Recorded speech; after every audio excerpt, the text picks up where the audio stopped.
More and more would be simply to reclassify some schools as prisons, literally changing the signs at the front of the building, thereby solving the problem at a stroke. Justin, thanks. Justin Rustin there in Pinner, still to come. That report from Justin Rustin.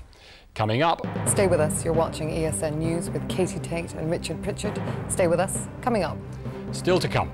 A roundup of our reminders of all the news still to come so far. All that still to come. But first... Coming up, a reminder of... Obviously, the Chemical Telecoms merger with STD is proving big news today, with both sides heralding it as the smoothest, most successful operation of its kind in recent years. Isn't this just a bit of flim-flam, though, Mitch? It's always the same when companies merge. It's all giving it the duvet. I love you, darling. 5 minutes later, the knives are out. Job cuts all around. You'd get less blood on the carpet playing Twister in a room full of tickly ninjas. 4 weeks later, everyone will be giving it the old belly knackers about being sold down the Swanee on a leaky pigeon wing, won't they?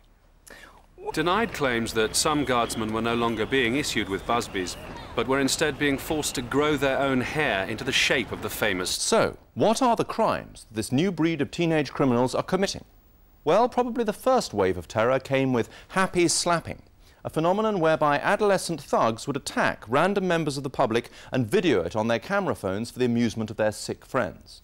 Then came flash gobbing, a sick variation of the flash mobbing craze, where kids would arrange via text or the web to meet each other en masse at a designated time and place and spit at unsuspecting individuals. Victims say they are left feeling shaken, disturbed, wet and yucky.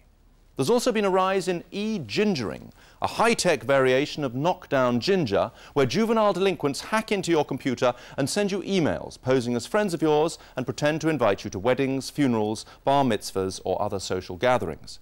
Another crime on the increase is eye-dissing, where web-savvy teenagers find ways of electronically stealing your identity, metaphorically driving it around the block, smashing it up and eventually setting fire to it.